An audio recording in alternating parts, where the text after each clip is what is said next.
Baik, Bismillahirrahmanirrahim. Assalamualaikum warahmatullahi wabarakatuh. Yang saya hormati Prof. Emil Salim, yang saya hormati Bapak Anies Mata, Ketua Partai, yang saya hormati Bapak Sensi dari Wali dan para peserta Udara Talks. Terima kasih saya sudah diundang di acara ini. Sebenarnya yang diundang adalah Ibu Kepala BMKG, namun karena Ibu Kepala BMKG sedang mengikuti COP26 di Glasgow, maka beliau mewakilkan kepada saya. Baik, Bapak sekalian, menarik tadi yang disampaikan oleh Pak Sensi dan Prof. Emil.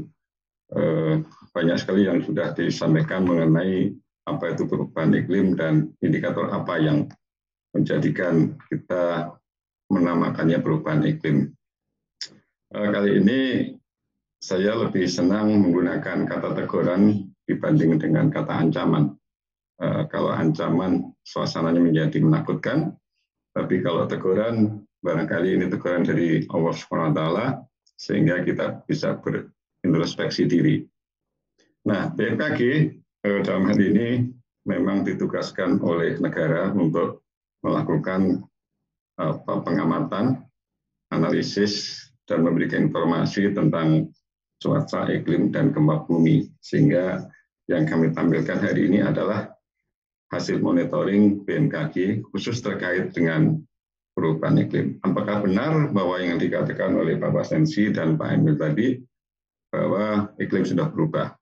Nah, dengan demikian kami akan mengkonfirmasi dengan data atau istilah Pak Moderator adalah dengan sains, apakah memang hujannya bertambah, kemarau menjadi panjang, suhu naik, sea level rise tinggi, dan sebagainya. Jadi peran BMKG dalam kaitan dengan perubahan iklim dan COP26, BMKG ini bertugas untuk memonitor kondisi iklim di Indonesia. Monitoring ini sangat diperlukan karena bisa digunakan sebagai baseline. Apakah suhu kita sudah naik 1 derajat, 2 derajat, atau 3 derajat? Perlu ada pengukuran yang konkret, yang valid, dan berkesinambungan.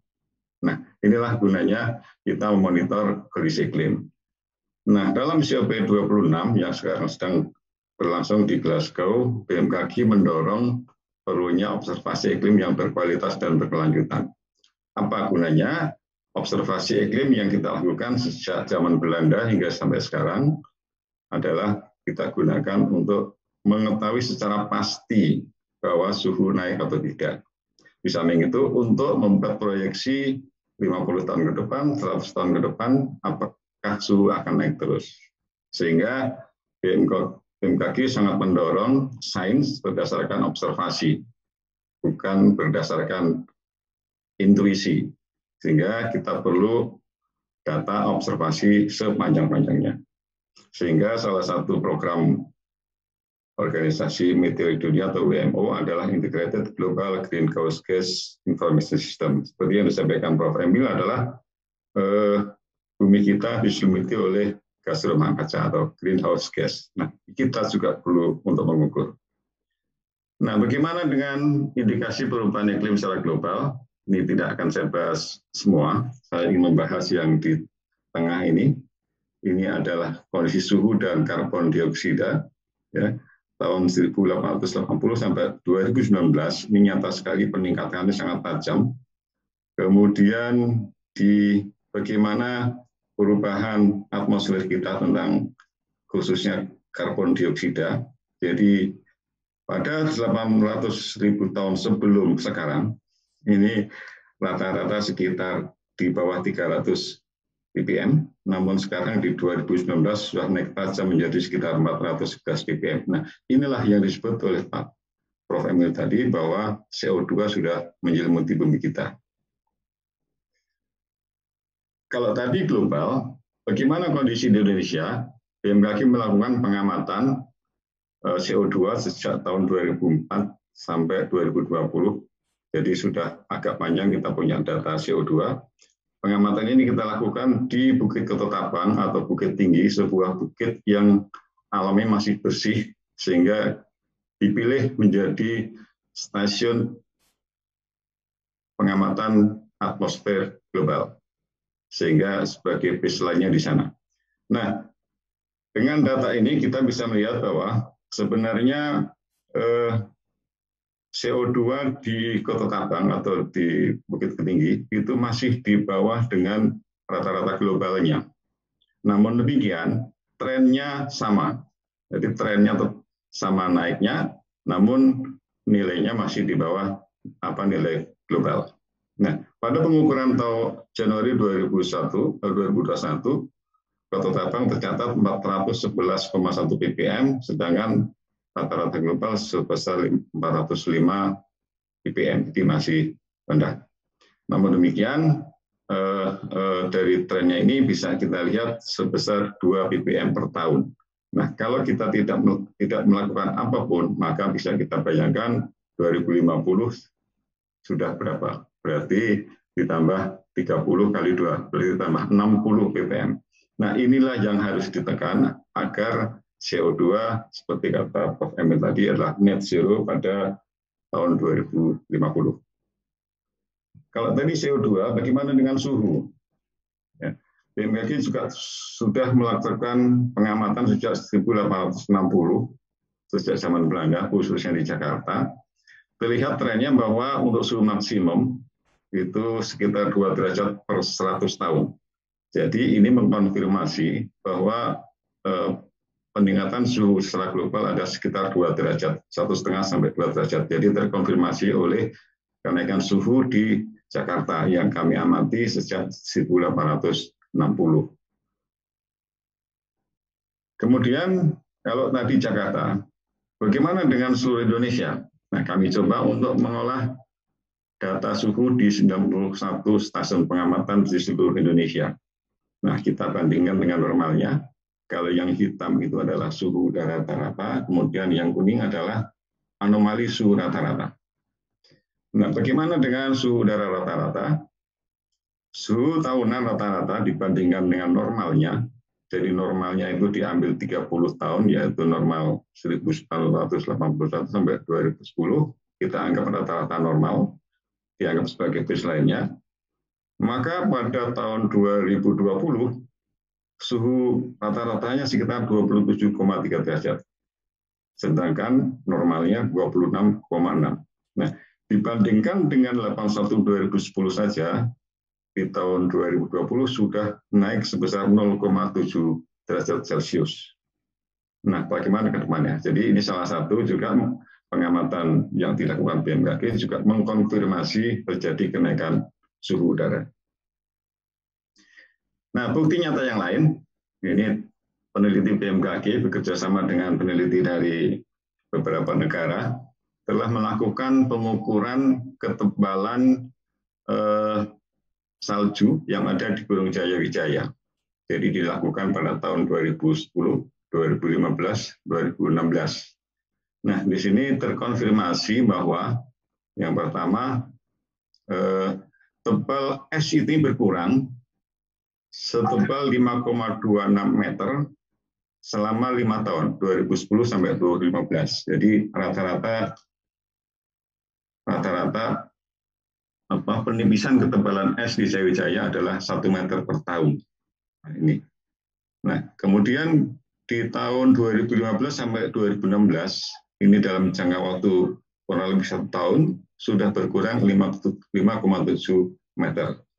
Hal ini disebabkan karena di tahun 2015 merupakan tahun El Nino, di mana pada tahun itu suhunya sangat meningkat.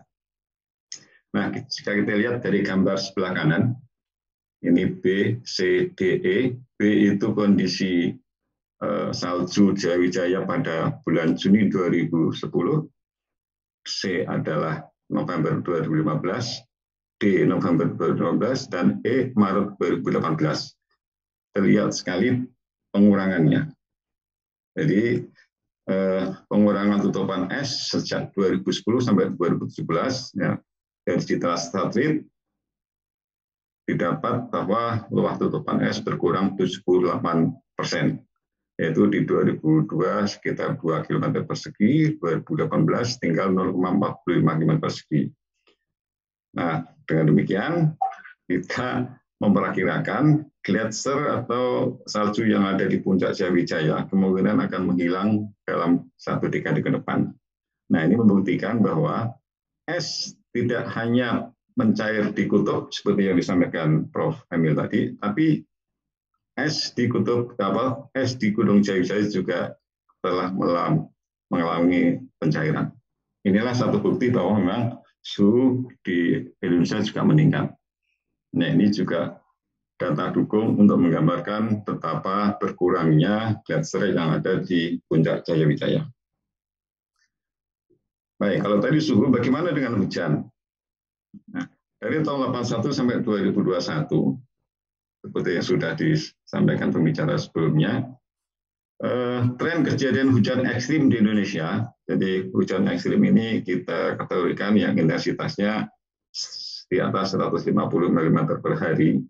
Nah, dari 81 sampai 2021 selama kurang lebih 40 tahun, maka tren kejadiannya meningkat. Sehingga sekarang makin sering terjadi hujan ekstrim. Nah, tidak. Jadi kalau sekarang sering ada kebanjiran, ya barangkali ini salah satu penyebabnya adalah hujan-hujan ekstrim yang terjadi pada waktu yang singkat. Kemudian yang lebih mencengangkan lagi, kita tahu tropical cyclone itu biasanya terjadi di lintang di atas 10 derajat.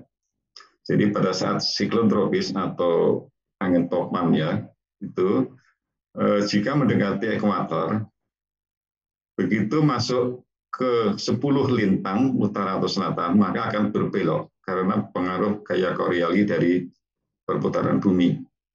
Nah, saat ini tanggal 5 sampai 12 April 2021 telah terjadi siklon tropis yang diberi nama Seroja. Ini melampaui garis 10 derajat Celcius. Nah, ini diindikasikan sebagai akibat dari perubahan iklim. Sehingga kalau tadi bahasa di awal ada ancaman, betul bahwa salah satu ancamannya adalah Indonesia berpotensi untuk dilanda siklon tropis, sebagaimana yang sering kita dengar terjadi di Filipina, di Jepang, dan sebagainya. Awalnya Indonesia pada posisi aman karena berada di antara 10 derajat lintang utara dan 10 derajat lintang selatan. Nah, ini gambar yang kami tangkap dengan radar BMKG yang sebelah kiri, yang di kanan adalah gambar satelitnya. Garis merah ini adalah garis lintang 10 derajat selatan. Nah, sehingga pada saat Seroja banyak korban di sekitar daerah Kupang atau NTT. Ya. Ini merupakan satu ancaman juga bahwa siklon tropis bisa masuk ke wilayah Indonesia. Nah, di samping itu, di samping pengamatan data real, kami juga melakukan proyeksi perubahan iklim ke depan sampai 2030, 2050, bahkan kami sudah run sampai 2100. Dengan menggunakan data historis, kita coba run dengan pemodelan untuk memproyeksikan iklim ke depan. Nah, pertama, bagaimana musim kemarau di masa depan? Gambar yang sebelah kiri adalah proyeksi perubahan suhu rata-rata tahunan periode 2020 sampai 2030. Sebenarnya kami juga punya sampai periode 2050, namun tidak saya sisipkan di sini karena waktu ya. Jadi suhu udara diproyeksikan meningkat 0,5 derajat pada 10 tahun mendatang. Yang sebelah kiri. Ya. Kemudian di sebelah kanan, curah hujan pada musim kemarau diproyeksikan semakin berkurang sekitar 20%, sehingga pada musim kemarau terasa lebih kering. Ya, itu sampai 2030. Kemudian bagaimana musim kemarau di masa depan? Ya, yang sebelah kiri ini adalah proyeksi perubahan curah hujan musiman. Ya, yang sebelah kanan adalah proyeksi perubahan hari hujan. Jadi jumlah curah hujan berbeda dengan hari hujan. Jadi kalau hari hujan itu berapa kali terjadi hujan, dihitung dalam jumlah hari. Nah, kesimpulan kami, jumlah curah hujan pada periode musim hujan tidak banyak berubah. Jadi jumlahnya tetap. Katakan sebuah wilayah setiap tahun menerima sekitar 2000 mm, maka jumlahnya tetap. Namun demikian, jumlah hari hujan lebatnya meningkat. Sehingga banyak sekali hujan-hujan yang terjadi pada satu waktu yang singkat, tapi hujannya tinggi. Nah, inilah yang akan menyebabkan banjir bandang dan longsor. Sehingga ke depannya potensi akan terjadi bencana hidrometeorologi sangat meningkat. Nah, kesimpulan kami beberapa hal, jadi penyimpangan iklim global dapat memicu terjadinya bencana hidromet dan seterusnya. Nah, yang paling penting adalah bagaimana kami mensikapi perubahan iklim atau tindak lanjut adaptasi dari sisi masukan dari BMKG.